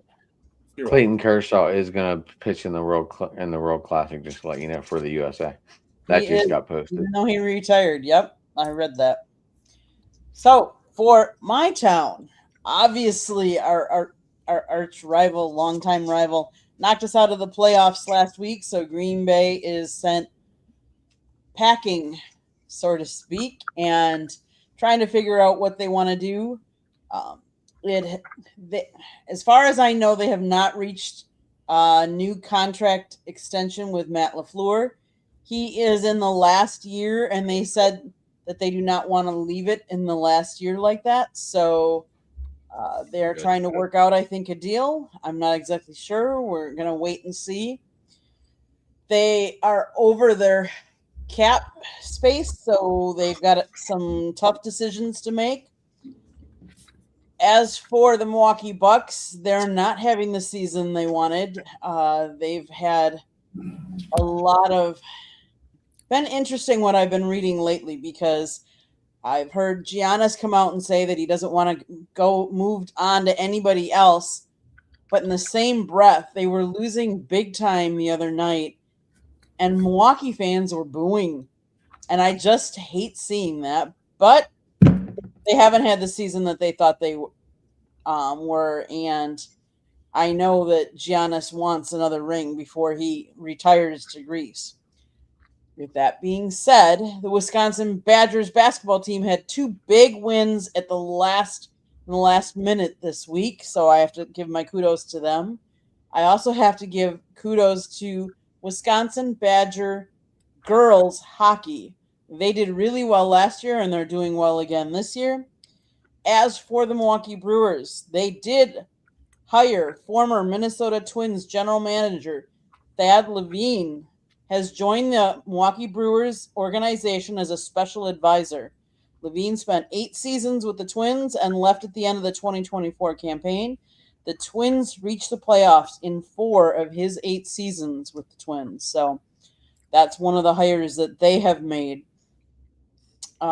With that being said, obviously, Scott and I both know Monday night is Indiana versus Miami. It's down here in Miami. Hey, if anybody's got an extra ticket or two that they want to give Scott and I'll gladly go. I'm not paying the ticket prices that they're getting. How much are they, by the way? I don't even know that I could afford to pay to park. Well, I've heard between $3,000 and $6,000, to be honest with you. Also, I should point out, if I don't mind, Candy, please, for anybody that's up early enough, please join us for Inside the Pigskin, our Saturday edition. It's a great show. And also, Candy and I will be covering the Senior Bowl in Mobile, Alabama. We're going to be leaving a week from Monday, and I'll have a lot of good interviews on the South Florida Tribune YouTube channel. I'm literally looking forward to this event. If it becomes a successful event, we'll do it every year. I tell you one thing, I've done a lot with the NFL over the years with the Senior Bowl. This project here really intrigues me quite a bit, and looking forward to going up to Mobile and talking about some future prospects, making some connections with coaches that'll be looking for jobs. And we're going to probably be leaving that Monday night, hopefully to be in Alabama by Tuesday, and we'll be there in Alabama for the better part of at least 5 days. So looking forward to this event. It's going to be quite an event. And will we be doing a show from Mobile? Well, if Candy wants to. On Thursday night? I'm actually planning on doing an Inside the Pigskin on Tuesday night. You guys are late enough where you can do one. Yeah, I think. We'll see what the setup is. Yeah, I don't. Yeah, why not? I think. Why you want to do one, Adam? You're gonna be able to make sure you come on there and shoot the breeze here in the country. On every Thursday night. He's good about it. I love it, Adam. I think it's cool. I don't get to work with you often. That's why it's a treat for me to come on and shoot the breeze with you, my man. It's cool stuff. Cool. So, yeah, I'm all in. Yeah, I'll tell you what. We're gonna do Inside the Pigskin, Adam, on that Tuesday night later. So yeah, we like to get some fresh stuff. What time? Because I got my show at 9. What, your time locally? Yeah. I don't know. You work it out with Candy. She'll make it work for you. After all, we're going to be an hour behind, so we don't really frankly care. And we'll gain an hour. So whatever you want to do, I'm sure she'll make it work. Yeah, just take your little travel mics with you and everything else. Do you have a travel setup to go with you? We have mics that we can take. Yeah, we can. So up on the iPads or tablets, whatever. Yep, we That's got all the all we have ones that can go even into the we have ones that could even go into the phone if we needed to, mics. So Oh, you got one of those? I got one of those sets too. Yeah. Yeah, Yeah. let me tell you, Adam, I salivate when I get in there, man. Start interviewing me. A microphone is like a kid with a lollipop. I can never have enough of it. So I'm looking forward to doing my one-on-one interviews. Yeah, I mean, we're planning to do an Inside the Pigskin show a little bit later. We just have to make sure the schedule works out with what the daytime activities, practice, and so forth. We Because gotta I'll tell see you what one the thing, activities Adam, are. I'm looking to make a lot of media contacts and line up a lot of good guests as well for my other shows. So every time I go on an event, for me, it's networking first and get as much as I can. It took us months before we got all the Super Bowl content up from a year ago. And I don't know how long it'll take us here, but I expect us to do well. And I'm going to find everything that I can once I'm out in my zone to bring what we have to do all the way around. And she may find certain interviews that we can put clips on not only our show, but yours as well. Then you guys can use them to focus on getting those comments. To me, it's unbelievable when you're on the road doing things. I mean, look at Jeremy. He got a taste of it. If we had got, my only regret with you, Jeremy, is we couldn't get a few more interviews, but at least you saw the one that mattered, and that was Owens. So, but I salivated at these opportunities, Adam. So, yeah, I could see us doing 2 shows because they're at evening, and most of our activities will be during the day, except for the Senior Bowl game itself. I don't know what that is. So It's Saturday. I don't know if you just Are you noticed, guys on the but field for the Senior Bowl? you just got an email, and that's one that could be posted either in your Jaguars link or the Lions link because it's a day 3 sleeper pick that I think both teams could use. Okay. Sounds good. Let's take care of it.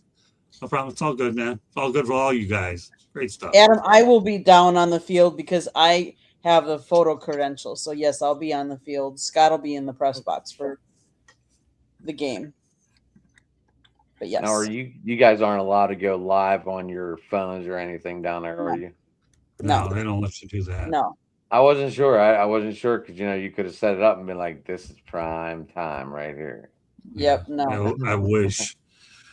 Most of them, because of all the TV rights, you're not allowed to put any more than like I think a minute or 2 minutes, and sometimes you can't go at all live during the game, and your frequency can't mesh with other frequencies too. So they get real specific.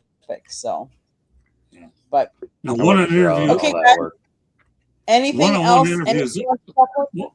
Well, one-on-one interviews a different game, and that's where we get a lot of our stuff anyways as well. So just so you know, Adam, how that works, we end up doing quite well. And the thing I have going with the Miami Hurricanes, even though we can't do nothing live, I'm going to tell you the stuff I get from the Miami Hurricanes is unbelievable. What I get from the opposing coaches is even bigger, considering some of the things I dealt with between Alex Golish and Frank Reich and Fran Brown, and then that list goes on and on. I do the approaching, which means about 5 or 6 funerals a year that I'm under fire. And one of the guys named Tim Reynolds from the Associated Press says to me one time, he says, "Scott, it's almost like you got your own radio show in there." Later, Marty. What's that? Thanks, Good to see you, Marty. People in the my chat. guy. Good to see you. Yeah. That's my jersey. That's my jersey boy. Yeah, but I don't mind priming up the PR people so I get 3 or 4 questions in there. Miami guy likes us. He doesn't have to call on me, so you go out there and let everybody else get the day. Sorry, Candy, but I'm just trying to educate some of these people about behind the scenes stuff on the road. Well, I know my buddy Matt, who's in Baltimore, has Ray Lewis in the works to come on. Does he? No kidding. Interesting. That's Good night, awesome. Marty. Nice to meet you. Later, Mart. Yeah, so I mean, it's all about them little connections, But he does a show with Daniel Wilcox. But You ever that being you ever heard of go ahead. Go ahead, Jim. No, Hey, why am I taking over started your asking. show? I don't know. like running. I'm running point. Scott, go ahead. You're the boss. You ever heard of Marvin Powell III and Ben Troop? I think I might have heard of Marvin Powell. Name sounds familiar. Yeah, his son's Yeah, on our name show. sounds We got familiar. Mel Farr Jr. on our show and Ben Troop, and I'm working on some other key pro people. I'll divulge those when I get them up. When I got them committed fully, but I'm working on more stuff. Nice. I spend my time on LinkedIn. Everywhere I can find these people, I'll find them and I'll bring them on. doesn't make any difference to me. I'll find them and we'll bring them out there. And when I find them, then mark my word, you'll get connected at some point or another. Jeremy knows. Any ahead, other topics anybody wants to bring up? I know Okay. Scott Warner was one of my favorite guests to have on my show. Okay. Okay. That was a fun chat. Nice. Nice. I mean, obviously I've had others, but that's just one that Mhm. sticks out real quick. All right, I'm done. Okay. Great being Samir, on with all. find you. You can find me here Thursday nights on Fire Up. You can find me on X at ATL_Samir2401. I publish a lot of articles for the site, so I promote that. Make sure to tune in. Thank you guys for checking in. I hope you guys have a good weekend. Enjoy the games, and I'll look forward to tuning in next week. Sounds good. You got it. Adam, how can Nice. people find you? You can get me at Driving to the Top Productions. You can get me Tuesday, Wednesdays over there, Thursdays over here. Wednesdays, if me and Rich's show finish, you can get me at Jeremy's show, Roundtable. Yeah, so you can get me on Twitter at Sports Talking It, and you can get me at Driving to the Top Productions on YouTube.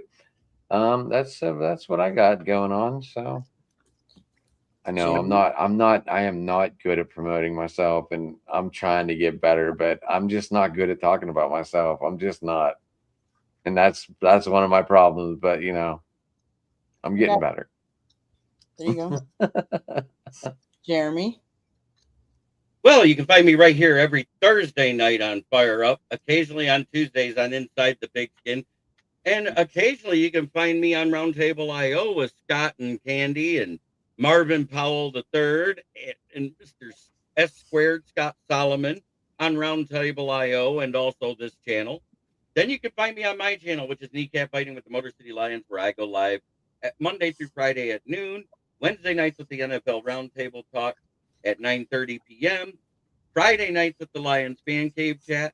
And since the fantasy football season is over, you can catch me after free agency and draft with my Saturday night fantasy football talk show when we start talking about dynasty drafts and keeper leagues and all that good type of stuff. Scott, do you want to add anything, or you want me to do our? No, it's all yours, Candy. I think I've said plenty. And the ball's up there in the middle. How's that? That's it. South Florida Tribune Publishing Company published a book, Lessons from the Microphone, Tuning into the Enduring Wisdom of Visionary Leaders. It is written by Scott, Motor City Madmouth Morganroth. Talks about his 40-plus years in the media and how it has evolved and changed. It's a great read. Go get your copy today. It's available on Amazon, Barnes & Noble, Kindle, Google, and Apple Books. There's also an audio version, so go listen to that. You can get it on Audible and a number of different places. If it's not where you normally get your audiobook, wait. We just started publishing them on some of the sites, so give it a minute or two, and hopefully it'll be there soon.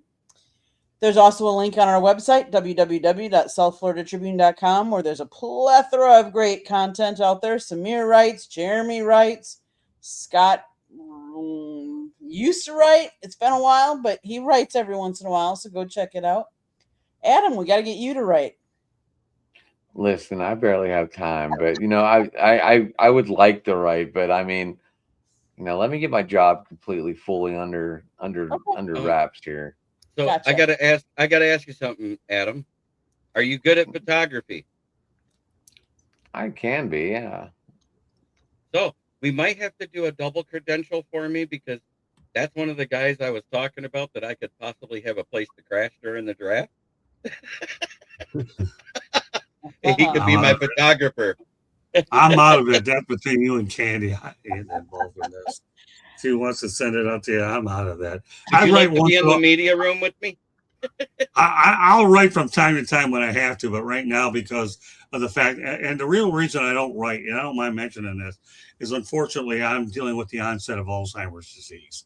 So I'm limiting my writing right now to when I have to, and I'm trying to keep a lot in the tank to write my second book and focusing on the things that keep my mind more active, and that's on the broadcasting side. So that's where I want to keep my effort limited to putting shows together and making sure we carry them out, and then on social media. Don't worry, I love writing. I will when I have to, but thankfully I've surrounded myself with a good supporting cast that they can do it, and I can focus on my true passion and just broadcasting and doing interviews and being on these shows or wherever else I can spread myself out to. So let me tell you, I've written for 7 years. What's that?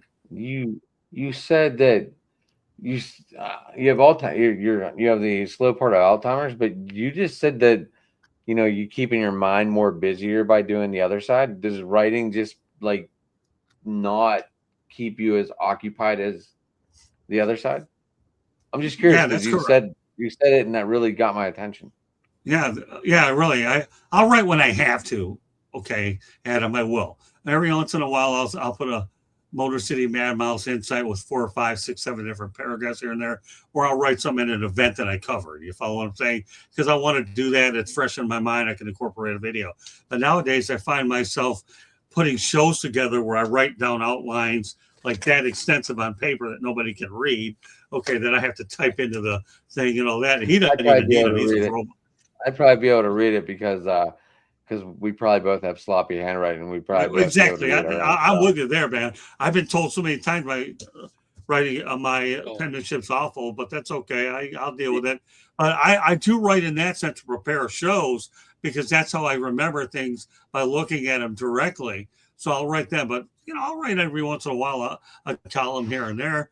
But I've got enough people to do it, and I promote it. I just want the shows to be good so we can build the strongest platform I can. So this show, as well as the many others that we have on here, are obviously produced well and with the proper host. Candy's done a remarkable job on this show. Jeremy's done an unbelievable job in the system, and as well as many others. And it's good to see new, fresh talent on this Thursday night show with you, Adam, and Samir, and everybody else that participates. So I keep writing in different ways to stay busy, but I feel I've got one more book left in the tank. And my goal is to go through the outline process, you follow me, so that I can come up with one more shot when it's all said and done. And I'm going to be putting enough in the tank to do that. That's my goal in 2026, and continue to see this network grow in the manner that I can with the right personnel. And I'm so glad that I am fortunate, considering that Candy and I started this from the ground up, that it's turned out to be good. It's come a long way, but I feel we have a lot more energy and talent to even take it a step further. And that's why it's a privilege to be on a show like this, to sit in front of all you and just watch you all in action and just be guided to be a part of this. Just makes me feel really good that we have this type of people on these shows. I'm proud of everybody on the network, and this group has been it's been refreshing just to sit in here tonight with all y'all. I want you two to meet Rich one night. That's my other goal. Big Rich. I would love Big Rich to be here, but it's his wife. Yeah, I tried to get him on tonight, Jeremy. I did. I was like, can you come on tonight? And he goes, I'm just dead. Like he runs radio in Atlanta and Texas. They just opened a new radio station out there in Texas, and he's so flooded right now. He's burned. I still yearn for an opportunity one of these days to do play-by-play. I've done it periodically here and there, but if I could do play-by-play, do it. In fact, Jeremy, you know who told me I should do, ask me if I've ever done play-by-play? Is Tom Gage, a Hall of Fame sports writer for the Detroit Tigers, when I did a show with them a few months ago. I said, I'd love to do it. Never got the opportunity, but don't think it hasn't crossed my mind some. And my mentor is Ernie Harwell of the Tigers, late Ernie Harwell. So I was a big fan of Lanny Fratteri growing up, and I had him on my podcast 3 times. That's awesome. I've had Ernie on a lot of my radio shows many times. It's unbelievable. But I've never been on the radio, but I have done a little color commentary on the junior high school level. This is the new radio, Jeremy. This is the new radio. This is broadcasting in a new way. Right. Incorporate. And my famous line when I first started is, I have a voice for radio and a face to match. Well, but you know what, Adam? That's why I wrote the book that I did. Basically, predicates itself about old school media versus new school media, and I use it as like a textbook format for people that are either in it or just got in it or trying to get better. Because it's yeah, because I know that the average individual that understands the business could pick a few points out of it, and it's worth the investment because the more ideas you have in your head, the better off you are. And that's why I've worked hard, and I'll be writing the second one, and eventually, I'm just and I'm glad the audio book is there. I'm glad work slowed down, so now I can finally get more focused back on this because that month of November and December that was a mess. That was a beat up time for my channel. I mean, my guy Anybody, still carried it, but yeah, I mean, any I anybody in the wasn't there, delivery, and I anybody in the wasn't there. I delivery didn't like it. business, and as a delivery driver with delivering packages and parcels and stuff like that, my hat goes off to you for doing Yeah. what you do in those 2 months, because that is probably your busiest 2 months of the year, except for the Right. occasional kid's birthday that comes up. Well, Adam, if you We had get my like, book, I encourage any feedback that you can get. It'd be great if you get it. yeah, I'm gonna look into it. I got a tablet coming soon, so maybe I'll download the Kindle. And is it on Kindle? Mhm. Yep. Because like I said, like if I get the whole book, I probably wouldn't finish it. Like I said, I'm one of them people. I read and I forget to stop in the middle. That's just me. And I get so lost and I'm like, I can't. Like I'll get pissed and throw it. Not gonna Well, lie, everybody has different ways that they retain information. It doesn't matter. You pick up one pointer out of there, it's worth the investment. But that's up to you. It is what it is. I don't care. No, I meant like reading it, Scott. I I start reading and all of a sudden I just get so into it, I just read the whole way across. Oh, do you? Okay, interesting. Yeah, Okay. and then I'll be like, wait, I already read this and I wouldn't know what's going on. And my problem is when I start reading, if I get halfway through a book, I usually don't like to put it down. If I do put it Okay. down and mark my page when I go back, I'll like, wait a minute, I don't remember this happening, and then I go back 4 pages or a chapter, and then have to reread it from there. So at this point, I'm like, screw it, I'll just start over. So I actually read a book probably 3 times before I get through it the first time, and then after that, it's a breeze. So, Jeremy, I do have one quick question for you. The book that obviously I've written that you obviously read, do you view it as a pretty good textbook? I think it's more of a guidebook. If Okay, you- that's fair. if it was a textbook, there would be more. There should be questions at the end of the chapters to make somebody That's true. formulate their own idea. So Okay. I think it's more of a guidebook for somebody that's beginning or even intermediate getting into this type of media. That's a fair assessment. I appreciate that. Thank you. I think if we're you all created a beginners again workbook- at some point. I think if you created a workbook to go with it, Oh, think I had it would. I had another would- guy that I was actually looking to do it with, but he backed out, and I had to finish it midstream. So I'm looking at other ways when I do the second one. But that was something that was actually in the works when I began the project. But because the guy lease didn't get renewed in Boca Raton, he backed out, and then I had to find a way to get it done to save the project from going away. And The idea was there. the type of thing that I'm talking about, it wouldn't even have to be long because you don't have a lot of, I mean, you have a lot of, not a lot of pages, but you have a lot of information in there. Right. You could lump like the 3 pages of your history and how you got to where you're at. You could Right. lump that into one section of a guidebook and ask something like, okay, how does this help you in your future of what you're trying to do? And make it an essay question type thing. Don't I'll make be it a seeking your multiple input guess. on the next one. I don't want to have more time. I don't want to talk about the whole thing here. I know everybody's been patiently listening and staying on it. I appreciate that. Go ahead, Candy. Take it the rest of the way. Sorry. That's what happens when you get me on here. You know, things go a little longer because I'm a little on the long-winded side. Go ahead, Larry. Before she does her exit, I want to do my exit saying, try every day to be a better person than you were the There day you go. before is the only way to make the world a better place. It starts right here. Much love to everybody who's watched the show. That's Robbie, Eddie, all of you. I hope you all have a fantastic weekend. Enjoy the football games coming up and fire up for your team. One What last is thing the- that I what is would the full topic of the book real quick? I'm asking for one more shout out. Just so I can type it in. Lessons from the microphone. Lessons from the microphone. Tuning into the enduring wisdom of visionary leaders. One last thing, because I didn't finish our plug, is that yes, if you see the red subscribe button in that lower right hand corner, that means you have not yet subscribed to our channel. I have the QR code up in the top. Otherwise, it's South Florida Tribune YouTube channel. I would also ask you to subscribe to all the other YouTube channels that you see up on the top, because we have multiple people that have YouTube channels. The other channel I would ask you to subscribe to is the Chicks Podcast. Tuesday nights at 7:30, I do 3 Chicks in a Pod, or Chicks and Salsa. It's Chicks talking sports. So go check out our channel as well. We have lots of great stuff out there, as well as here. Monday nights we talk baseball. Tuesday nights we talk football. Wednesday nights on Sports Exchange, you never know what Scott's got up his bag of tricks. And then Thursday nights he's got Sports Wrap. Thursday nights we do Fire Up. And then Saturday mornings we do Inside the Pigskin again. So check out our YouTube channel. Subscribe. Turn on all the notifications so you're notified every time we go live. With that being said, everybody enjoy your weekend. Enjoy the playoffs, NFL, as well as CFP.